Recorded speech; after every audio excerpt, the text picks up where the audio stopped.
ఏంటి చంద్రబాబు నాయుడు గారు ఒక్కసారిగా ఫైర్ అయిపోయి కార్మికులే నష్టాల్లోకి నెట్టేశారు, వీళ్ళు ఒక వైట్ ఎలిఫెంట్స్, వీళ్ళు తిని పడుకుంటున్నారు, పని చేయట్లేదు అనే విధంగా మాట్లాడడం వెనుక ఏదో ఒక ప్లాన్, ఒక కుట్ర కోణం లేకుండా అయితే మాట్లాడినట్టుగా కనిపించట్లేదు.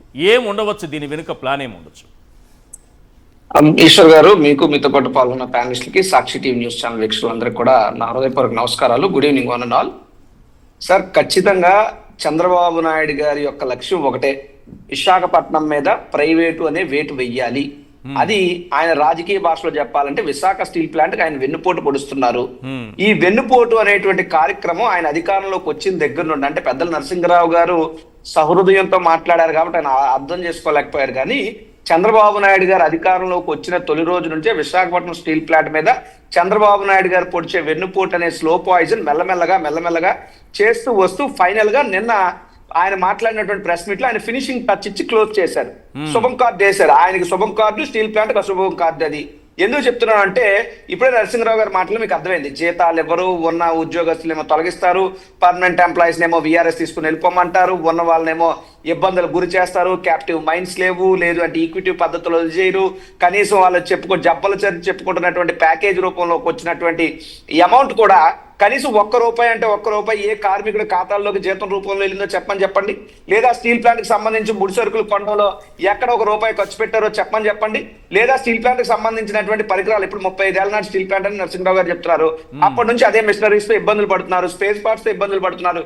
ఏ ₹1 ఎక్కడ ఖర్చు పెట్టారు చెప్పాలని అంటే ఎక్కడా లేదు. కేవలం మసిబూచి మారడిగా 12,000 కోట్ల రూపాయల ప్యాకేజీ ఇచ్చాం, ఎన్నిసార్లు ఇస్తాం డబ్బులు, ఎంత ప్యాకేజీ ఇవ్వాలి మీకు అని అంటున్నారు. సార్, ఇక్కడ సుస్పష్టంగా ప్రజలకి, అంటే పండితుడికైనా పామరుడికైనా అర్థమయ్యే రీతిలో విశాఖ స్టీల్ ప్లాంట్ మీద ఈ ప్రభుత్వం చేసినటువంటి కుట్రని క్లుప్తంగా చెప్తాను మీకు.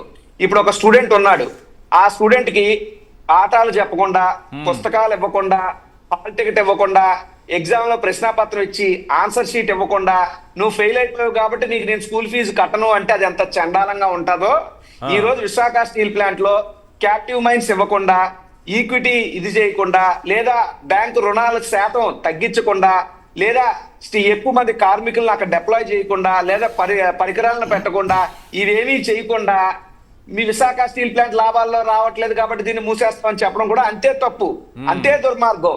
ప్రభుత్వంగా వాళ్ళు ఏం చెయ్యాలో అది చెయ్యాలి. కార్మికులుగా ఖచ్చితంగా సార్, ఐఎమ్ వెరీ అన్హ్యాపీ నాకు ఈ విషయం. ఎందుకంటే నేను ఇదే ప్రాంతానికి, ఇదే విశాఖపట్నంలో పుట్టి పెరిగిన వాళ్ళు సార్. తర్వాత we are own of Vizag own చేసుకున్నటువంటి వ్యక్తులు.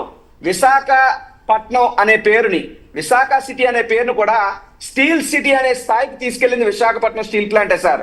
విశాఖ నగరానికి మరో పేరే ఉక్కు నగరం. ఆ స్థాయికి తీసుకెళ్లింది Visakha steel plant sir. Corona సమయంలో ఇదే చంద్రబాబు నాయుడు గారు, ఇదే లోకేష్ గారు హైదరాబాద్ లో వాళ్ళ ఇళ్లలోకి వెళ్ళి తలుపులకు తాళాలు వేసుకుని ప్రాణ భయంతో గుండెలు గుప్పెట్లో పెట్టుకుని ఇళ్లలో వీళ్ళు పడుకుంటే, వీళ్ళు దాక్కుంటే, ఈ యొక్క విశాఖ స్టీల్ ప్లాంట్ కార్మికులు తమ రక్తాన్ని స్వేదంగా చిందించి లిక్విడ్ ఆక్సిజన్ ని ఉత్పత్తి చేసి విశాఖ స్టీల్ ప్లాంట్ నుండి ఆక్సిజన్ ని భారతదేశం మొత్తం పంపించి కరోనా సమయంలో కొన్ని వందల వేల ప్రాణాలను కాపాడినటువంటి ప్రాణదాతలు విశాఖ స్టీల్ ప్లాంట్ కార్మికులు. అటువంటి వ్యక్తులను పట్టుకుని సోమరపోతులు నిద్రపోతున్నారు, పని చేయట్లేదు అనడానికి నోరు ఎలా వచ్చింది సార్ చంద్రబాబు నాయుడు గారికి? హృదయం లేదా, మానవత్వం లేదా? విశాఖ స్టీల్ ప్లాంట్ కార్మికులు పని చేయట్లేదు అంటున్నారా? ఎవరు సార్ చెప్పింది? రమ్మనండి. స్టీల్ ప్లాంట్ ఒక కెమికల్ కంపెనీలో ఇలానే చేస్తే పీడీ యాక్ట్ పెట్టి దారిలోకి తీసుకొచ్చా చంద్రబాబు నాయుడు గారు అన్న మాటలు. అంటే ఈరోజు ఆందోళన చేస్తున్నటువంటి కార్మికుల పైన పీడీ యాక్ట్ పెడదాము అంటే ప్రివెంటివ్ డిటెన్షన్ యాక్ట్. దీని ద్వారా ఏంటంటే వాళ్ళు సమాజ విద్రోహులు, ప్రభుత్వాలపైన కుట్ర చేసేవాళ్ళు, ప్రజలపైన కుట్రలు చేసేవాళ్ళు, వీళ్ళపైనే పీడీ యాక్ట్ పెడతారు. అంటే ముందుగానే నేరం చేయడానికి ముందుగానే పెడతారు. ఇది అలాంటిది నేను గతంలో పెట్టాను అని అంటున్నారంటే ఏం బెదిరిస్తున్నట్టు కార్మికుల్ని? సార్ ఒకటి సార్, నిజమే చంద్రబాబు నాయుడు గారి మాటల్లో నేను తప్పు పట్టను. ఎందుకు తప్పు పట్టిందంటే, ఆ కార్మికులందరూ కూడా మరి ఎన్నికల్లో గాజువాక లాంటి నియోజకవర్గంలో స్టేట్ లో హైయెస్ట్ మెజారిటీ ఇచ్చారు కదా, అందుకని పీడీ యాక్ట్లు పెడతారు, తప్పు లేదు.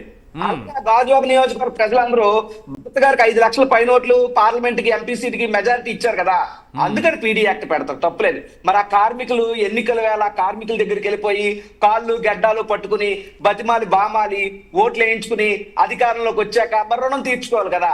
అప్పట్లో ఎన్టీ రామారావు గారు రుణం ఎంత బాగా తీర్చుకున్నారో ఎప్పట్లో స్టీల్ ప్లాంట్ కార్మికుల రుణం కూడా అంతే బాగా తీర్చుకుంటున్నారు చంద్రబాబు నాయుడు గారు. అందుకని పీడీ యాక్ట్ పెడతారు, తప్పులేదు. పీడీ యాక్ట్ పెడతారు, ఇంకా రౌడీ షీట్లు అందరి మీద ఓపెన్ చేస్తారు, దొరికిన దొంగ కేసుల్లో ఇరికిస్తారు, సగం కార్మికులు బయటికి రావడానికి జడుస్తున్నారు సార్. ఈ రోజు వాస్తవం చెప్తున్నాను. కానీ రేపు మెటల్ స్టీల్ ప్లాంట్ చూడండి, త్వరలోనే ఎంత లాభాల్లో నడుస్తుంది. వాళ్ళు కష్టపడి పనిచేస్తారు అక్కడ, కాబట్టి లాభాల్లో నడుస్తుంది. లాభాలు నడుస్తుందని ముందే చెప్తున్నారు మెటల్ స్టీల్ ప్లాంట్ గురించి. అందుకే దానికోసం క్యాపిటివ్ మైన్స్ కోసం మోడీ గారు చుట్టూ తిరిగానని చెప్తున్నారు. సార్ మెటల్ స్టీల్స్ మీద ప్రేమ అదేదో అంటారు కదా, ఎంకిపల్లి సుబ్బుజావుకు వచ్చింది అన్నట్టు, ఈయన మెటల్ స్టీల్స్ మీద పెంచుకున్నటువంటి మోజు, మెటల్ స్టీల్స్ మీద చంద్రబాబు నాయుడు గారికి ఉన్న ప్రేమ కాస్త విశాఖ స్టీల్ ప్లాంట్ మీద కక్షగానో పగగానో ద్వేషంగానో మారిపోయింది.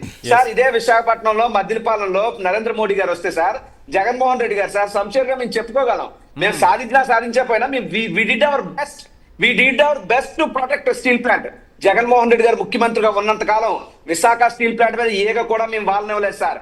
వచ్చేదెవడు కొనేదెవడు కమాన్ చూస్తా ఉన్న ధైర్యంగా మేము ఉన్నాం. ఇదే నరసింహరావు గారికి తెలిసే వీళ్ళందరితోనే జగన్మోహన్ రెడ్డి గారు ఎయిర్పోర్ట్ లో మాట్లాడారు. వీళ్ళ యొక్క ఉక్కు పోరాట కమిటీ సమితి ఏదైతే ఉందో, ఏ యొక్క ఉద్యమానికి పిలిపించిన దానికి సంపూర్ణ మద్దతు ఇచ్చాం సార్. సార్ బంద్ కి పిలిపిస్తే ఆర్టీసీ బస్సులు మధ్యాహ్నం 2-3 వరకు కూడా డిపోలకు పరిమితం చేశాం సార్.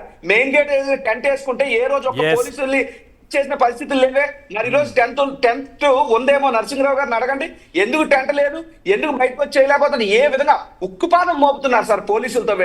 వీళ్ళు ఉద్యమాన్ని అనగదొక్కుతున్నారు. బట్ జగన్మోహన్ రెడ్డి గారు ఆ రోజు వీళ్ళు పిలిపిస్తే ఆ పిలుపుకి కట్టుబడి ఉక్కు పోరాట కమిటీకి అనుగుణంగానే మా పార్టీ కూడా ఎల్లప్పుడూ మద్దతు ఇచ్చింది, అండగా ఉన్నాం. కానీ ఈ రోజు జగన్మోహన్ రెడ్డి గారేమో ఏదో అంటారు కదా, జగన్మోహన్ రెడ్డి గారు కష్టపడి ప్రొటెక్ట్ చేయడానికి ప్రయత్నిస్తే అటువంటి జగన్మోహన్ రెడ్డి గారిని ఓడించారు. వీళ్ళ దొంగ మాటలు మాయ మాటలు నమ్మే చంద్రబాబు నాయుడు గారిని గెలిపిస్తే ఆ చంద్రబాబు నాయుడు గారు ఈ రోజు వీళ్ళకి వెన్నుపోటు పొడుస్తున్నారు. ఇది వాస్తవం. అంటే మంచి చేద్దాం అనుకున్నోడికి రోజులు లేవు అని చెప్పడానికి ఇంతకు మించిన ఉదాహరణ లేదు.